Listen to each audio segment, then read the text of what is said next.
Puji Tuhan, selamat pagi. Pagi hari ini kita mau beribadah lagi lewat online. Dan saya percaya kita semua rindu diberkati oleh Tuhan. Itulah sebabnya sebelum kita mulaikan ibadah, mari kita tunduk kepala dan kita mau berdoa. Segala puji dan syukur kami kembalikan lagi kepadamu ya Tuhan. Pada pagi yang indah ini kami datang lagi kepadamu. Kami mau memuji dan mengagungkan kebesaran-Mu.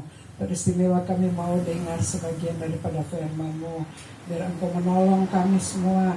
Teristimewa hamba-Mu yang akan menyampaikan firman-Mu. Engkau senantiasa urapi dia dengan urapan kuasa Roh Kudus-Mu. Sehingga Tuhan Yesus, rahasia kebenaran firman-Mu boleh disampaikan hanya menurut kehendak dan mau-Mu saja. Terpujilah nama-Mu Tuhan. Inilah yang menjadi doa kami dan kami akan buka alaskan ibadah ini hanya di dalam nama Tuhan Yesus yang sudah menjadi Tuhan dan Juru Selamat kekasih jiwa kami. Haleluya. Amin. Puji Tuhan, kita mau memuji Tuhan dan pujian dengar dia panggilan. Dengar dia panggil nama saya. Dengar dia panggil namamu. Dengar dia panggil nama saya. Juga dia panggil namamu. Ku jawab ya, ya, ya. Ku jawab ya, ya, ya. Ku jawab ya Tuhan. Ku jawab ya Tuhan. Ku jawab ya, ya, ya. Dengar dia panggil nama saya, dengar dia panggil namamu, dengar dia panggil nama saya, juga dia panggil namamu. Ku jawab ya, ya, ya. Ku jawab ya, ya, ya. Ku jawab ya Tuhan, ku jawab ya Tuhan, ku jawab ya, ya, ya.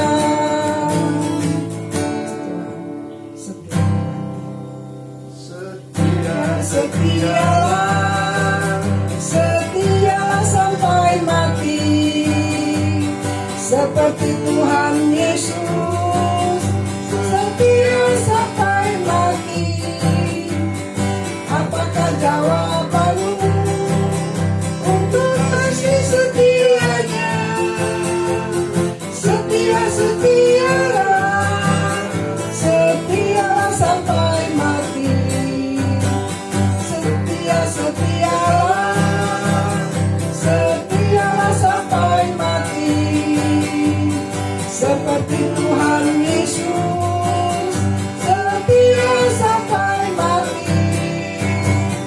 Apakah jawabanmu untuk kasih setianya? Setia, setialah, setialah sampai mati.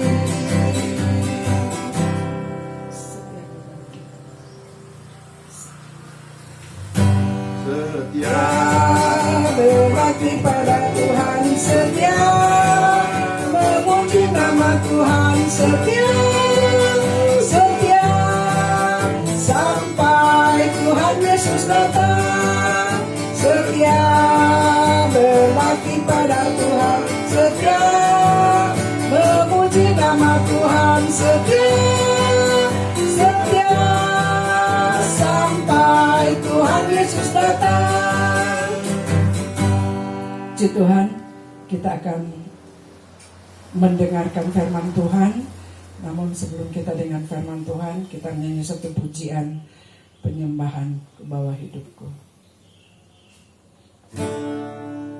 Ku bawa hidupku sekarang ke tempat kudus-Mu Tuhan. Di mezbah-Mu ku serahkan seluruh hidupku.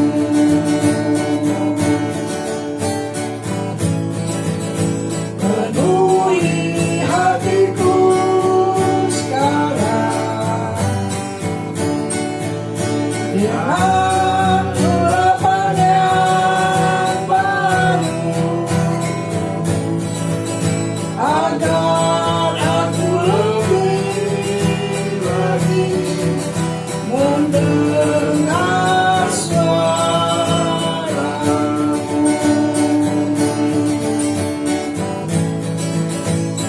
Jadikan aku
Bapa di sorga, kami bersyukur kepadamu Tuhan, karena kami boleh tiba lagi pada hari Minggu yang indah ini. Tuhan, kami akan beribadah, teristimewa kami akan dengarkan firman-Mu. Tuhan, tolong kami sehingga ketika kami mendengar firman-Mu, kami boleh mengerti dan kami boleh ditambahkan iman kami kepadamu. Terpujilah Engkau. Kami percaya Tuhan sudah dengar doa kami dan kuatkan hamba-Mu untuk memberitakan kebenaran firman. Kami sudah berdoa akan mendengarkan firman-Mu dalam nama Tuhan kami Yesus Kristus Tuhan dan Juru Selamat, kekasih jiwa kami. Haleluya. Amin.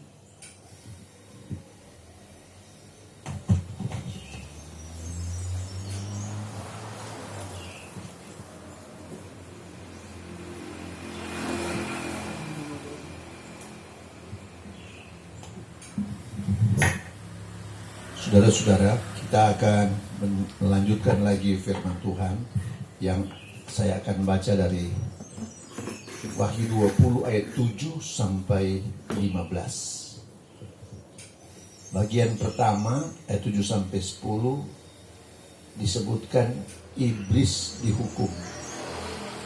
Tetapi sebenarnya memang dia telah dihukum. Cuma iblis itu akhirnya masuk ke neraka. Dengarkan. Dan setelah masa 1000 tahun itu berakhir, setan akan lepaskan dari penjaranya. Nah, ingat baik-baik saudara-saudara. Iblis telah ditangkap dan dimasukkan ke dalam, mari kita membaca pasal 20 ayat 1 dan 2. Lalu aku melihat seorang malaikat turun dari surga memegang anak kunci jurang maut dan suatu rantai besar di tangannya. Ia menangkap naga ular tua, itu iblis dan Satan, dan mengikatnya 1000 tahun lamanya. Lalu dia melemparkannya ke dalam jurang maut dan menutup jurang maut itu dan memeteraikannya di atasnya supaya dia jangan lagi menyesatkan bangsa-bangsa sebelum berakhir masa 1000 tahun itu. Kemudian daripada itu ia akan lepaskan untuk sedikit waktu lamanya. Jadi saudara-saudara, memang si iblis atau setan itu telah dikurung di dalam jurang maut. Ingat baik-baik, itu adalah bagian dari kematian dari saudara, tempat alam maut itu. Dan ingat baik-baik saudara-saudara, jadi dalam ayat 7, dan setelah masa 1000 tahun itu berakhir, setan akan dilepaskan dari penjaranya. Bukan sekedar penjara saudara-saudara, ini memang sudah dihukum. Dan cuma dia, mengapa disebut penjara? Karena dia akan dilepaskan lagi untuk sementara waktu. Dan ia akan pergi menyesatkan bangsa-bangsa pada keempat penjuru bumi, yaitu Gog dan Magog, dan mengumpulkan mereka untuk berperang.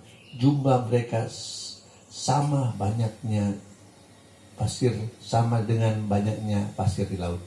Saudara-saudara, artinya saudara-saudara, orang-orang yang akan dibangkitkan kemudian itu, saudara-saudara.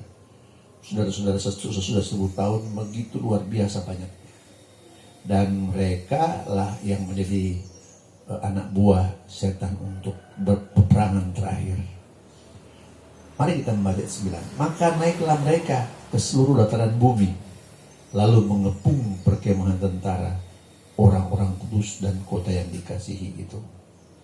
Ingat baik-baik saudara-saudara, kita telah berkerajaan 1000 tahun damai dan ibu kotanya di Yerusalem. Ketika Yesus turun, maka Bukit Salkim terbelah dua, saudara.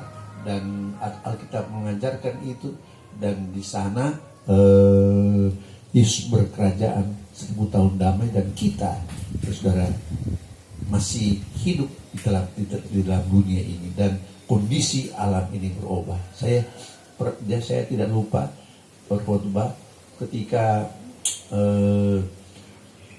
terjadi virus corona itu, dan Kalkuta di breakdown, saudara-saudara, diadakan lockdown, saudara-saudara. Aktivitas berhenti dan polusi udara berkurang dan hampir habis, maka gunung Himalaya kelihatan, saudara-saudara, karena cuaca menjadi terang. Maka ayat 9, maka naiklah mereka ke seluruh dataran bumi, lalu mengepung perkemahan tentara orang-orang kudus dan kota yang dikasihi itu. Dan api turun dari Allah, keluar dari sorga dan menghanguskan mereka. Saudara-saudara, ini adalah peperangan yang terakhir. Dan si iblis itu yang telah menyesatkan mereka dilemparkan ke dalam laut api dan belerang, di tempat binatang nabi dan penabi palsu itu, dan mereka disiksa siang malam sampai selama-lamanya. Saudara-saudara, akhirnya si iblis atau si setan atau Lucifer itu, saudara-saudara, dihukum, saudara-saudara, bersama dengan nabi palsu dan binatang itu, saudara-saudara. Dan ingat baik-baik, saudara-saudara, itu adalah penghukuman yang terakhir, saudara-saudara. Dan saya percaya, saudara-saudara, apa yang telah ditulis oleh Alkitab akan digenapkan, karena kira-kira sudah 95% nubuatan-nubuatan di Alkitab digenapkan. Itu adalah bagian terakhir, bagian-bagian terakhir dari penggenapan itu. Yang berikut ayat 11 sampai 15 disebutkan oleh Lembaga Alkitab Indonesia. Mereka memberi judul hukuman yang terakhir, tapi saya tidak setuju. Saya berkata bahwa itu adalah penghakiman yang terakhir. Lalu aku melihat suatu takhta putih yang besar, dan dia yang duduk di atasnya. Di hadapannya lenyaplah bumi dan langit, dan tidak ditemukan lagi tempatnya. Ingat baik-baik, saudara-saudara, langit dan bumi lama dihancurkan, dan akan diciptakan langit dan bumi baru. Dan aku melihat orang-orang mati besar dan kecil berdiri di depan Allah. Lalu dibuka semua kitab, dan dibuka juga sebuah kitab lain, itu kitab kehidupan. Dan orang-orang mati dihakimi menurut perbuatan mereka berdasarkan apa yang tertulis dalam kitab-kitab itu. Saudara-saudara, itulah sebabnya mari kita berbuat yang baik. Jangan kita sengaja melakukan hal-hal yang jahat dan salah.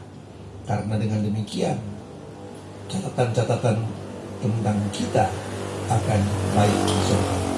Saudara-saudara, karena apa? Apa yang kita kerjakan di bumi itu ditulis di surga.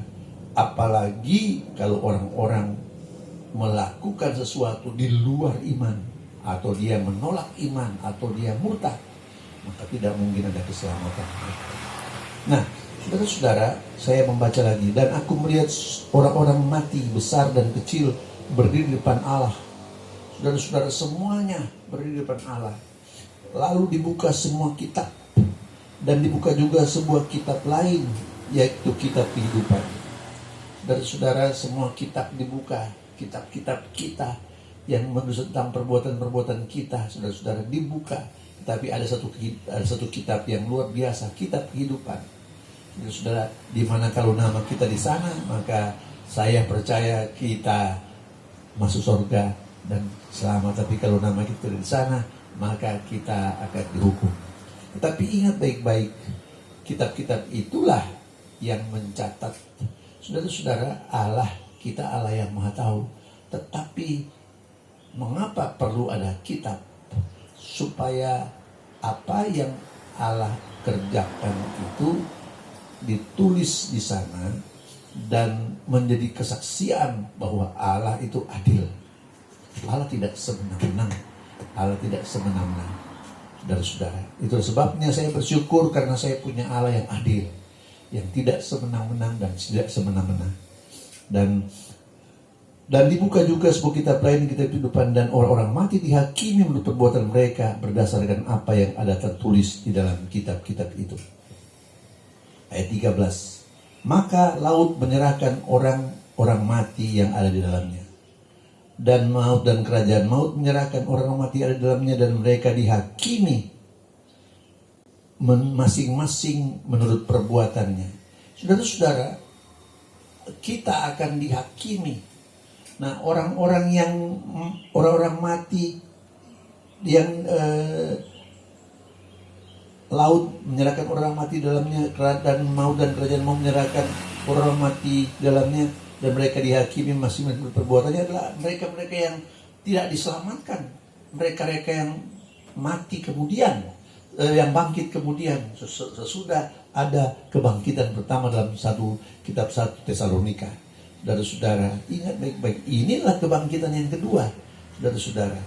Dan dengan demikian, marilah saudara-saudara kita siap sedia hidup kita supaya kita boleh menjadi orang-orang yang termasuk dalam kebangkitan pertama, di mana kita tidak akan mati kedua dan saudara-saudara tidak akan dibangkitkan untuk dihakimi.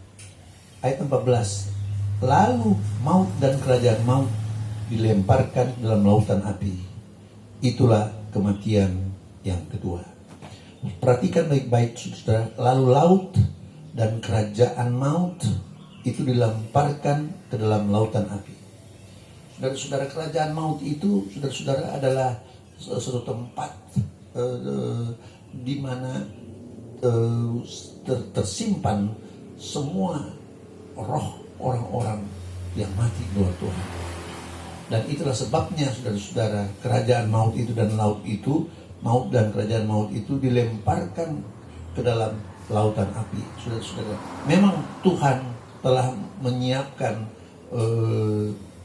neraka itu pertama-tama untuk setan dan pengikut-pengikutnya. Kemudian barulah untuk orang-orang yang tidak percaya Tuhan atau yang dihukum, dan kemudian barulah untuk maut dan kerajaan maut. Saudara-saudara, itulah dia. Nah, itulah kematian yang kedua. Saya mau bicara juga dulu tentang kematian. Saudara-saudara, di dunia kita mengenal kematian kedua, yakni putus nafas. Tetapi ingat baik-baik, ada kematian pertama di dunia. Jadi ketika kita belum mengenal Yesus, mari kita membaca Efesus pasal 2.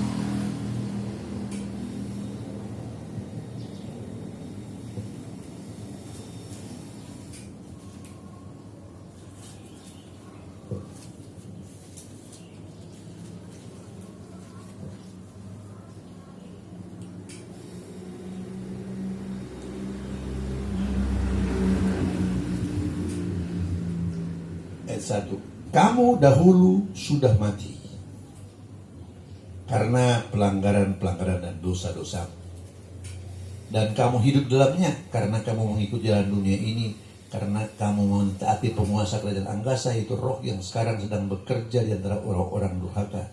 Sebenarnya dahulu kami semua juga terhitung di antara mereka, ketika kami hidup dalam hawa nafsu daging dan menuruti kehendak daging dan pikiran kami. Pada dasarnya kami adalah orang-orang yang dimurkai sama seperti mereka yang lain.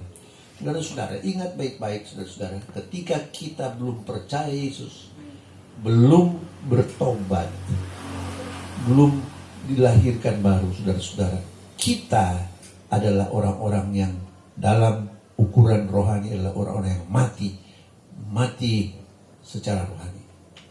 Kemudian kalau kita putus nafas, kemudian kita disebut mati jasmani. Saudara-saudara, dalam kitab Kejadian pasal 2 dibilang kalau anak makan, kalau kau makan buah pohon ini, engkau akan mati. Ingat baik-baik. Dan ketika manusia menghembuskan nafasnya yang terakhir, itu disebut mati yang kedua, saudara-saudara, dalam dunia.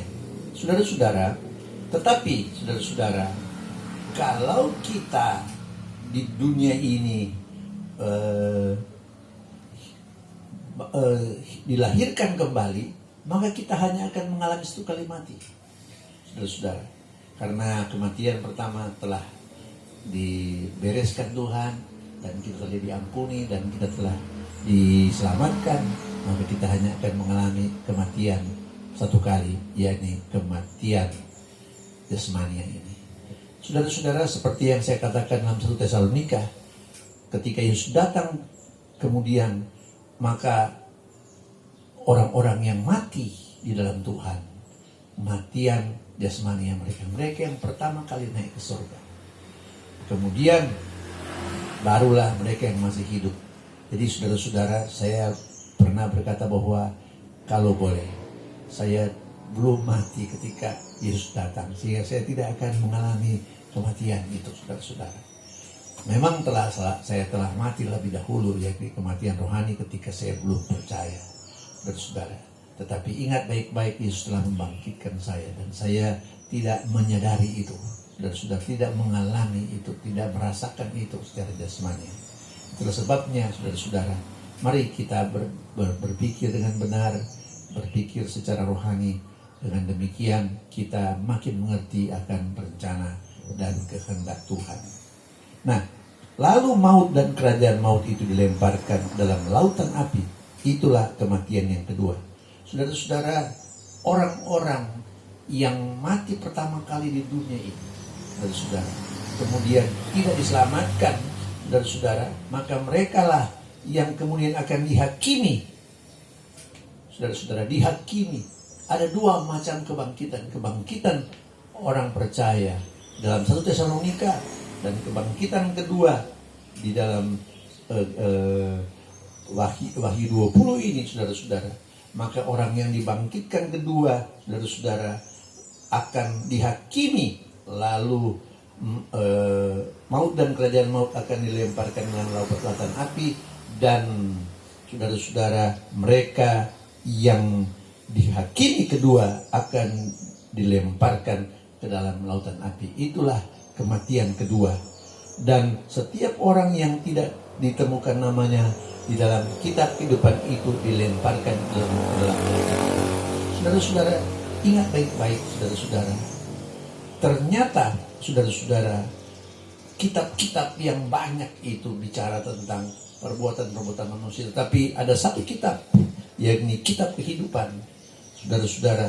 Dan setiap orang yang tidak ditemukan namanya tertulis di dalam kitab kehidupan itu dilemparkan dalam lautan api.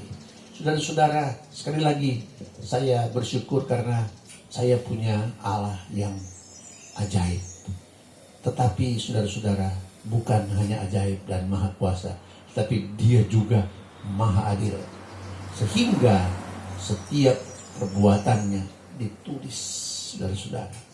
Ingat baik-baik, sehingga ada kesaksian bahwa Allah kita, Allah yang maha adil, tidak semena-mena. Saudara-saudara, orang kalau punya kekuasaan besar, maka dia bisa berbuat apa saja. Apalagi dia sangat besar kekuasaannya, maka dia bisa berbuat apa saja. Dan perbuatannya pasti dibenarkan. Sebagai contoh, di televisi saya melihat bagaimana perang dunia kedua yang digerakkan oleh Hitler, Jerman, dan Nippon, dan Italia. Saudara-saudara, Hitler itu orang yang punya kekuasaan yang besar sekali. Sehingga apa saja yang dia kerjakan dengan bantuan penasihat-penasihatnya dibenarkan oleh masyarakat waktu itu. Tapi saudara, ketika dia dikalahkan, maka nampaklah kesalahannya. Saudara-saudara, nampaklah bahwa dia memang salah. Tetapi saudara-saudara, itulah sebabnya saudara-saudara, di hadapan Tuhan ada kitab-kitab yang banyak, saudara-saudara, di mana ditulis perbuatan-perbuatan manusia. Dan dengan demikian pasti perbuatan kita dihakimi, dan kita tidak bisa berkata tidak karena perbuatan-perbuatan kita ditulis, saudara-saudara. Dan apapun yang dikerjakan oleh manusia di hadapan tidak tersembunyi di hadapan Allah. Itulah sebabnya saudara-saudara, mari kita bertobat. Ada dosa-dosa yang nampak dengan jelas di mata manusia, tetapi ada dosa-dosa yang tersimpan dan tersembunyi yang hanya diketahui oleh Tuhan dan orangnya sendiri. Saudara-saudara, itulah sebabnya mari kita bertobat dan kita hidup dengan benar, hidup dengan baik, dan kita diselamatkan. Saudara-saudara, saya membaca ayat terakhir. Dan setiap orang yang tidak ditemukan namanya tertulis dalam kitab kehidupan itu dilemparkan ke dalam lautan api. Saudara-saudara, jadi sekali lagi, saya punya Tuhan Allah yang maha adil, maha benar. Dia bukan cuma maha kuasa, maha ada dan maha tahu, tapi dia maha adil, maha benar, dan keadilannya itu ada kesaksian yang tidak bisa dibantah, saudara-saudara, karena kesaksian itu ditulis, saudara-saudara. Jadi kalau kita mencatat sesuatu, saudara-saudara, di dalam catatan kita, itu menjadi kesaksian, saudara-saudara, menjadi kesaksian apa yang kita kerjakan, dan apa yang kita kerjakan di bumi dicatat di sorga, saudara-saudara, benar atau salah. Dengan demikian, catatan itu tidak akan terhapus. Dengan demikian, kitalah yang akan merasakan dan melihat bagaimana akhir perbuatan-perbuatan kita. Tetapi ingat, kalau kita percaya dan bertobat, Alkitab berkata semua dosa dan kesalahan telah diampuni. Haleluya. Dengan demikian, kita akan menjadi waris kerajaan sorga. Terima kasih banyak. Haleluya.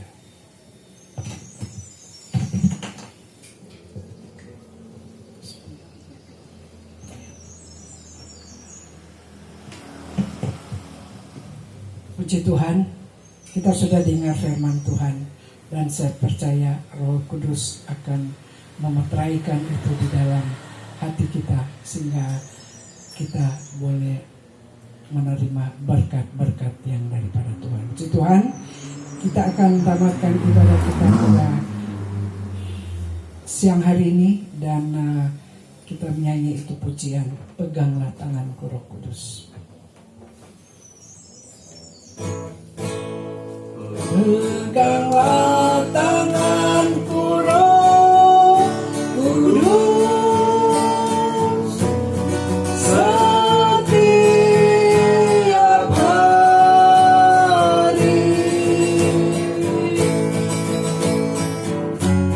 ku tak dapat jalan sendiri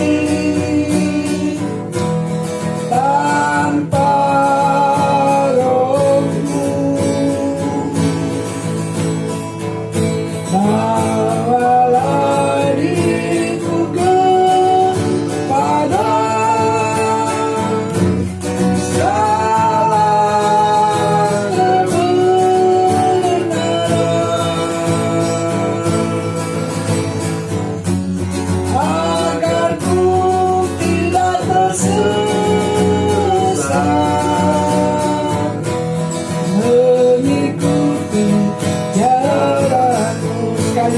peganglah tanganku Roh Kudus, peganglah tanganku Roh Kudus, setiap hari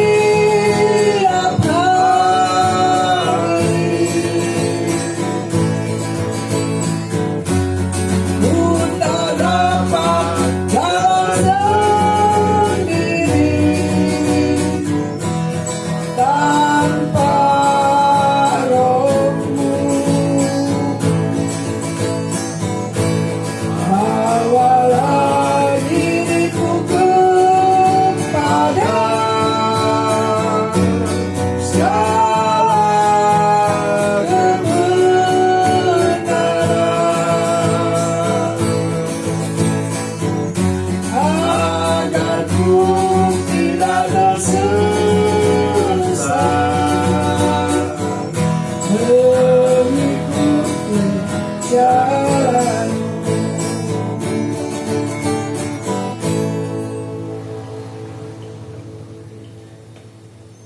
Bapa di surga, kami bersyukur karena kami boleh mendengarkan sebagian daripada firman-Mu. Tuhan, memang apa yang disampaikan adalah berat dan sangat dalam artinya. Dan hamba hanya punya waktu yang singkat untuk memberitakannya. Dan kesempatan membuka Alkitab sebagai bahan referensi pun sangat terbatas. Tetapi hamba percaya apa yang telah hamba kerjakan bisa berguna dan menjadi kesaksian bahwa hamba telah memberitakan kebenaran firman Allah. Ya Tuhan, terima kasih banyak. Dan hamba percaya semua kami yang mendengarkannya diberkati Tuhan. Hamba berdoa Tuhan untuk seluruh jemaat yang kami layani. Tuhan memberkati mereka pada masa-masa yang sukar ini. Tuhan menolong sehingga mereka boleh menghadapi kondisi ini dengan baik. Dan kami boleh hidup dengan benar dan boleh hidup dalam kebahagiaan Tuhan. Kebahagiaan tidak ditentukan oleh banyaknya harta, tapi kebahagiaan ditentukan oleh benar tidaknya kami mengiring Engkau. Terpujilah Engkau. Kami berdoa buat mereka yang perlu kami doakan. Tuhan tolong, antara lain kami berdoa buat yang berulang tahun, Saudara Riano Rompas. Tuhan, kemarin dia berulang tahun. Tuhan tolong biar kiranya Engkau memberkati anak ini sehingga dia boleh menjadi anak yang berguna dan menjadi berkat dan dia boleh hidup dengan baik. Terpujilah Engkau. Terima kasih banyak Tuhan. Sempurnakanlah doa dan permohonan kami. Ada banyak hal yang hendak kami doakan, tetapi waktu yang pendek ini terbatas. Tapi kami berdoa Tuhan menyempurnakan doa dan permohonan kami. Kekasih-kekasihku, biarlah kita tinggal di rumah kita dengan dalam damai sejahtera Allah Bapa, cinta kasih sayang dari Tuhan kita Yesus Kristus, kekuatan, persekutuan, penghiburan, penyertaan, pertolongan, berkat-berkat, anugerah dari Allah Roh Kudus menjadi bahagian kita mulai hari ini sampai Maranatha. Tuhan Yesus Kristus datang kali yang kedua. Dalam nama Bapa, Putra, Roh Kudus, dalam nama Tuhan Yesus Kristus, Tuhan dan Juru Selamat kekasih jiwa kami. Haleluya. Amin. Puji Tuhan. Sebagai pengumuman, untuk hari Selasa ada ibadah Rayon Nasaret, dan hari Jumat ada doa dan puasa, dan malam ibadah Rayon Elim. Hari Minggu ada perjamuan asa yang kudus. Dan untuk acara lain nanti diumumkan hari Selasa, karena ada undangan dari keluarga Manangkoda Kontong, nanti disampaikan hari Selasa. Puji Tuhan.